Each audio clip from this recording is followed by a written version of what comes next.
in front of the eyes of the whole world, Russia is conducting this so-called sham referenda on the occupied territory of Ukraine. People are forced to fill out some papers while being threatened by submachine guns, all for a nice TV cover.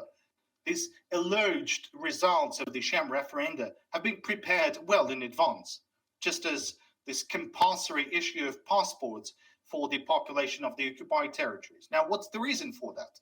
And the answer is in the next point, the fifth one, the annexation of the captured territories. This is the most brutal violation of the UN Charter. This is an attempt to steal the territory of another state. This is an attempt to erase the norms of international law. And this is a very cynical attempt to force the male population in the occupied territory of Ukraine to mobilize into the Russian army in order to send them to fight against their own homeland.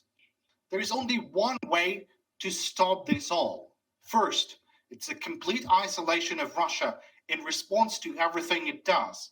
A state cannot remain a permanent member to the UN Security Council with the right of veto if such a state is waging a genocidal policy right now. It's keeping the world one step away from a radiation disaster. And at the same time, it keep on threatening with nuclear strikes. Russia should be excluded from all international organizations. If such an exclusion is procedurally complicated, then its participation should be suspended. There is a need for new and tough global sanctions against Russia.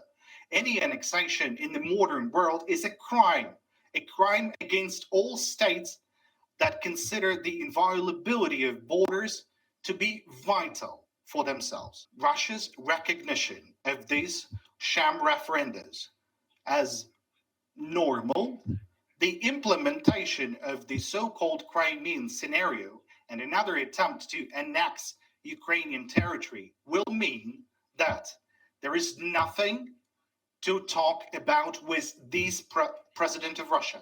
Annexation is the kind of move that puts him alone against the whole of humanity. Such a clear signal is now needed from every country in the world. I believe in your ability to act.